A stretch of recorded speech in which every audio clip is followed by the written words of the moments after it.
안녕하세요. YBM 강남센터 HSK 대표 강사 김은정입니다. 이번 시간에는 10월 HSK 4급을 대비해서 특강을 진행해 보도록 하겠습니다.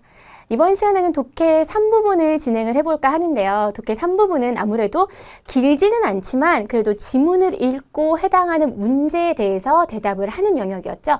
우리가 독해 3부분 같은 경우에는 그 빠른 속도로 문제를 푸는 것이 굉장히 중요해요. 문제량도 많기도 하고, 그리고 아무래도 지문 자체가 다른 그런 영역들에 비해서는 조금 길다고 느끼고 다 읽어야 되나라고 할 수 있는데, 사실 독해 3 같은 경우에는 HSK 4급, 5급, 6급까지 끝까지 이제 끌고 가는 부분이다 보니까 빠른 속도로 답을 찾는 게 중요해서 그걸 4급 때부터 몸에 익히고 연습을 해두는 것이 굉장히 중요하죠.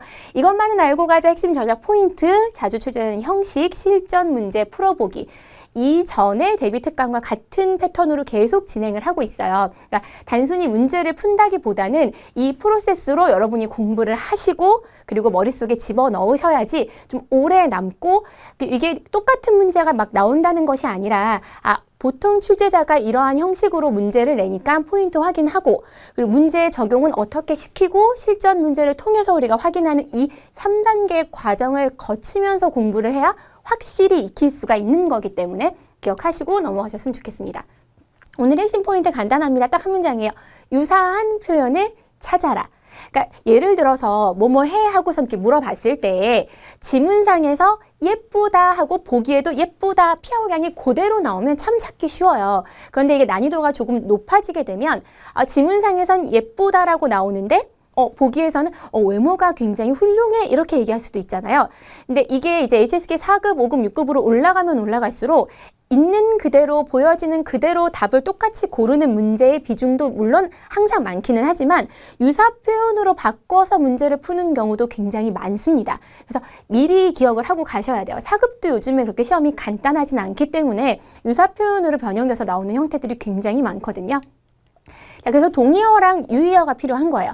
이게 단어의 형태는 다르지만 같은 뜻을 가졌거나 이게 풀이를 하다 보니까 어차피 같은 맥락으로 이야기를 하는 유의어 표현 같은 것들을 생각하면서, 왜냐하면 시험 현장 가면 일단 긴장이 되고 또 어려워 보이고 아는 단어도 없는 것 같고, 그리고 시간은 막 촉박하고 그래서 막 이렇게 비슷한 단어만 막 보면서 읽지도 않고 막 찍잖아요. 그런데 사실 그렇게 풀 수 있는 문제의 수가 급수가 올라갈수록 줄어들게 되고, HSK 4급도 이제 뭐 예전만큼 막 그렇게 쉽지 않기 때문에 이게 내가 어느 정도는 내공도 있어야 되고 표현도 알아야 된다라는 부분이 있어요. 그래서 우리가 이 쭉 대비 특강을 지금 몇 개월간 진행을 쭉 이어오면서 계속 진행을 하고 있는데, 앞에 부분들을 살펴보시면 기초를 탄탄히 잡아두고 이 시점에서는 그래 내가 조금은 더 고급 문제, 앞으로 5급을 나아갈 수 있는 발판이 되는 형태들을 조금 익혀보자라는 취지로 이번 특강은 진행이 되고 있기 때문에 그 점 기억하시면서 보셨으면 좋겠습니다. 딱 또 문장이 막 나오죠. 보시면 일단 앞에는 제가 이제 조금 띄어서 핵심되는 부분만 아무래도 형식을 설명을 드리는 거니까. 그리고 지문이 쭉 이어져 있어요. 그럼 지문부터 읽으시면 안 되는 거 아시죠? 자, 문제랑 보기 먼저 파악을 하셔야 되는데 문제도 좀 꼼꼼하게 파악을 하셔야 돼요. 왜냐면 이 형태가 지금 쉬운 문제가 아니거든요. 굉장히 실수하기 쉬운 형태예요. 자, 보시면 시안의 디다오더 장소 중 아래에서 설명하고 있는 아니나 다를까 장소들이 지금 언급이 되고 있잖아요. 그런데 여기 중에서 쉬야오예요. 아닌 거를 고르는 형태가 이제 등장을 할 수가 있다라는 거거든요. 그래서 이게 안전검사를 하는 것이 필요하지 않은 것이 어디냐고 물어봐요. 보통은 이제 필요한 부분, 긍정적인 부분들을 언급하고 있다면 아닌 거 고르는 문제, 그래서 문제를 봐야 된다는 거예요. 그냥 대충 보면서 단어 보고 하는데 이게 게다가 또 근데 딱 꽂히는 단어도 없어요. 그럼 어떻게 해야 되나? 근데 아닌 걸 고르는 거가 굉장히 중요하다라는 거, 이거 다 생각을 하면서 가셔야 됩니다. 빈관 나오고 지창 나오고 공자오车장 나오고 티위장이 나오죠. 그러면 그래 호텔, 뭐 모텔이나 호텔, 여관 다 가능하죠. 그리고 공항, 그 다음에 버스 정류장, 그리고 체육관 이렇게 이야기를 하고 있는데, 그러면은 내가 이제 막 찾으면 되잖아요. 장소들이 언급이 될 건데, 근데 보시면 여기 보면 따총페이지라고 나와 있어요. 비행기를 타거나, 그러니까 찌창이라고 공항이라고 얘기 안 하고 비행기를 타는 곳이나, 그럼 비행기 타는 곳이 어디예요? 당연히 공항이죠. 이게 같은 표현인 거예요. 쪼디 뒤에 여기 어쨌든 전철은 없으니까 칸球赛 경기를 뭐 야구 경기가 됐던 축구 경기가 됐던 구기 종목에 관련된 거죠. 이러한 경기를 보는 장소예요. 그럼 또 거긴 어디예요? TV장이 되는 거죠. 그리고 宾관은 대놓고 나왔으니까 어렵지 않고 아닌 거를 고르는 거였으니까 이 세 개를 다 제외한 꽁지아오처 짠이 되는구나. 정말 바쁘게 가면 진짜 틀리기 쉬운 형태거든요. 그래서 유형 설명할 때부터 그러니까 여러분 한 문제를 더 푸시는 거죠. 이렇게 문제를 풀 수 있는 거구나. 오늘 저 선생님이 말씀하시는 얘기가 그대로 이렇게 단어를 똑같이 찌창 나오는 게 아니라 유사한 표현으로 변형이 될 수 있구나라는 생각을 하셔야 돼요. 당황할 수 있단 말이에요. 이게 똑같은 글자가 안 보이는데 宾관 하나 보이고 골라면 아닌 건데 완전 낭패 보는 거죠. 정확하게 기억하고 가셨으면 좋겠습니다. 자, 그럼 이제 본격적으로 문제를 풀면서 좀 가보도록 할게요. 자, 같은 패턴입니다. 뭐부터 읽으셔야 되죠? 문제부터 읽으셔야 되죠. 서점에 점원이 어떠냐고 물어봐요. 그럼 분명히 여기 지문을 읽다가 지문이 상대적으로 4급에서는 느껴지게 좀 길죠. 그러면 이걸 다 읽어야 돼. 시간도 없는데 나 단어도 잘 모르는데 점원만 찾으시면 되죠, 일단. 근데 이제 이 점원에 대한 형태이기 때문에 다 지금 형용사로 진행이 되고 있어. 매우 뭐뭐하다, 매우 뭐뭐하다, 매우 뭐뭐하다 이렇게 진행이 되고 있죠. 자, 보시면 일단 내가 출장을 갔는데 서점에 들어갔는데 지금 빨리 읽는 거예요. 시간이 없으니까. 일단 그러나 일단 따는 좀 봐두세요. 왜냐하면 그러나라는 접속사가 들어갔을 때는 강조의 포인트가 있거든요. 예를 들어서 맛있어. 근데 말이야. 그러면 맛있는 얘기가 핵심이 아닌 거예요. 그 근데 뒤에 나오는 근데 뭐뭐가 어떻게 됐어? 그럼 그게 이제 불만족하는 얘기들이 강조 포인트가 될 수 있기 때문에 근데 말이야. 점원이 아니나 다를까 등장을 하죠. 그럼 점원이 나를 불만족스럽게 만들었어 라는 뽀만이라는 표현. 내가 그한테 물어보는데 그가 나를 신경도 안 써. 그래서 내가 화가 나는 거죠. 왜냐면 세일도 안 해주고 이 얘기가 나와요. 그런데 점원에 대해서 키워드가 이렇게 3개가 나왔는데 노골적으로 그 얘기를 하고 있지 않아요. 보기를 보면. 很懂书라던가 不热情이라던가 比较活泼라던가 听到我的话 내 말을 들은 거야 안 들은 거야 질문했을 때 그거는 그 얘기는 안 나오는데 그럼 난 답을 어떻게 골라야 하지? 이래서 이게 난이도가 높은 문제예요. 근데 보시면 만족스럽지 못하게 했고 내가 물어봐도 아무것도 대답을 안 해준다는 거는 듣지 못했다는 것이 아니라 그만큼 친절하지 않았다가 여기선 가장 적절할 수 있겠죠. 그래서 문제가 이렇게 풀리는구나 라고 생각을 하시는 게 좋을 것 같아요. 그래서 유사 표현이라는 것이 어느 정도의 독해력은 좀 필요한데 그래도 여러분이 어느 정도 독해할 수 있는 부분에서 지문 전체가 어려워도 그 질문이 물어보는 부분에 대한 대답을 고르기가 쉬울 수 있어요. 어느 정도 이해를 하면. 그래서 긴장하지 마시고 똑같은 단어가 안 나와도 만족할 수 없어. 물어보면 나 신경 안 써. 그래서 화가 났어. 근데 점원이야. 그럼 태도에 대한 부분이겠구나라고 유추가 가능하다라는 거. 긴장하지 마시고 똑같은 단어 안 나와도 이 정도는 4급, 아무리 4급이라도 난 알 수 있어라고 하고 접근하셨으면 좋겠습니다.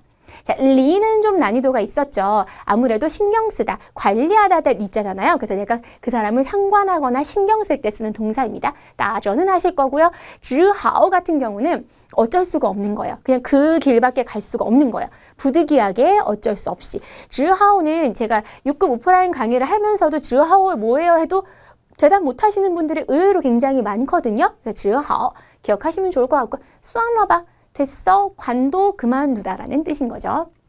자, 이어서 가보도록 할게요. 자, 이제 좀 빠른 속도로. 왜냐면 우리가 문제를 풀 때 진짜 시험 현장에 가면 스피디하게 풀어야 되잖아요. 记住别人的名字가 키워드예요. 그러면 이제 문제상에서 빨리 记住别人的名字를 찾아서 보기랑 비교해서 나오나 안 나오나 보시면 된다라는 거예요. 보기를 보니까 很无聊, 굉장히 무료해요. 技能成功, 성공을 할 수 있어요. 有助于交际, 有助于 같은 경우는 어디에 도움이 되다거든요. 교재. 사실상 한국은 한자 문화권이기 때문에 아무래도 단어들이 이제 우리가 도금이 되는 경우 교재라는 건 서로 사귐이 있다라는 이야기인 거죠. 让人觉得不快, 不快라는 건 愉快, 快乐가 즐거운 거잖아요. 불쾌하게 느낄 수 있게 한다라는 거예요. 자, 그럼 보실게요. 记住别人的名字往往会给人, 바로 나오네요. 이게 주어니까요. 다른 사람의 이름을 기억하는 것에 대한 설명이 어차피 나오니까 이게 뭐에 대해서? 人际交往.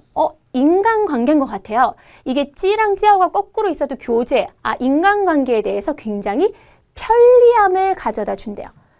더 이상 읽을 필요가 없어요. 아, 결과적으로 인간관계에서 물론 그게 나중에 성공의 뒷받침이 될 수 있다라고 생각할 수 있지만 그거에 대한 언급이 없어요. 사람들을 존중하는 거고 타인을 기억을 못하면 오히려 이제 막 사람들이 요새는 타인의 이름을 그 시간 들여서 기억하지 않는다라는 뒤에까지 못 읽더라도 문제가 물어보는 건 기억하지 못할 때를 물어보는 게 아니라 다른 사람의 이름을 기억할 때를 물어보는 거잖아요. 그럼 그거에 대해서 딱 질문이 의도하는 건 이거니까 답 이렇게 고르면 되지.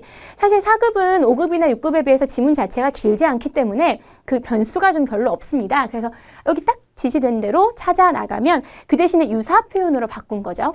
그래서 도움이 된다 뭐에 사귄데 이렇게 해서 정답을 고를 수 있다라는 거예요.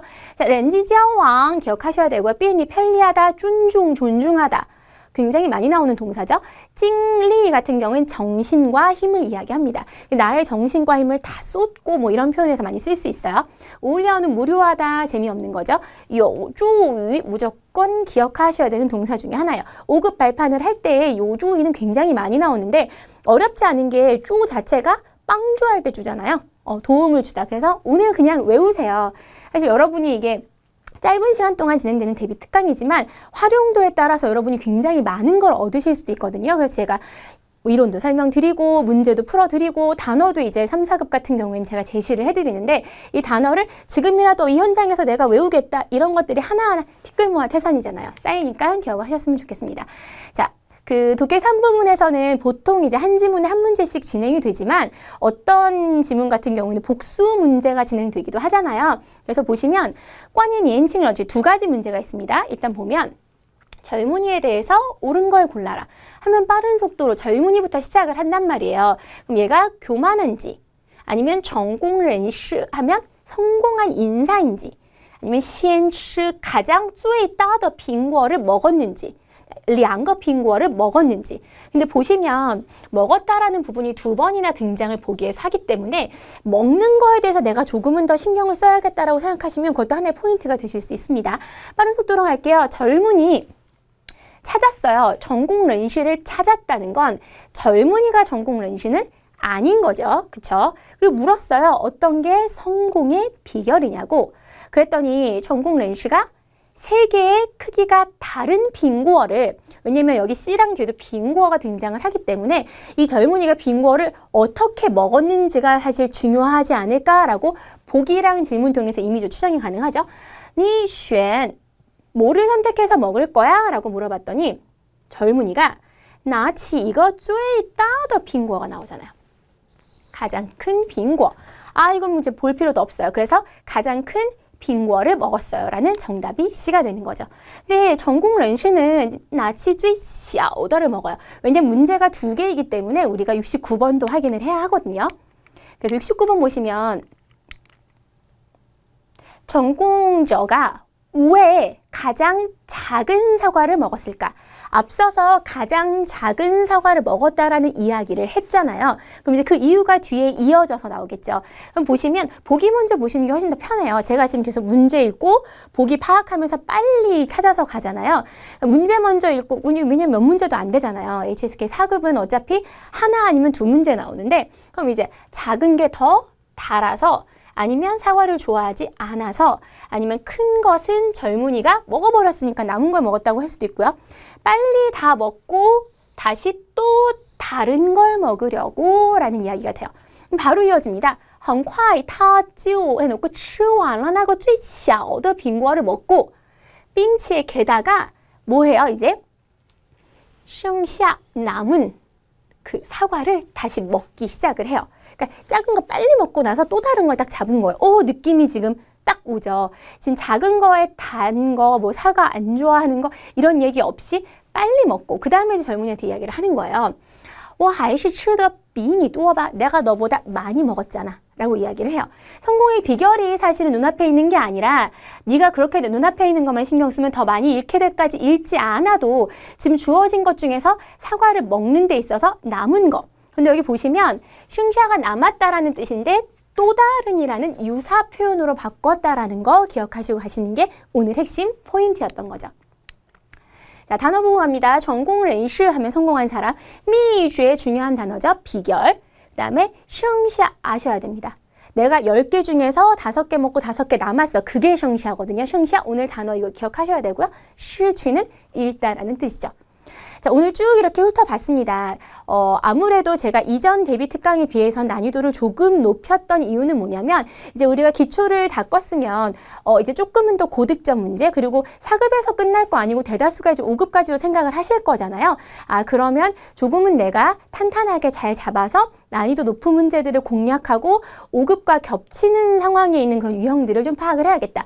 유사 표현은 6급까지 끝까지 갑니다. 그렇기 때문에 문제를 풀 때 단순히 같은 형태의 단어뿐만 아니라 조금 쉬운 표현들은 유사 표현으로 바꿀 수 있다는 거. 이 점 기억하시면서 공부 꾸준히 해주시고요. 오늘 이 드린 팁이 여러분의 좋은 성적 거두는 데 도움이 되기를 바라면서요. 오늘 수업 여기서 마무리 짓도록 하겠습니다.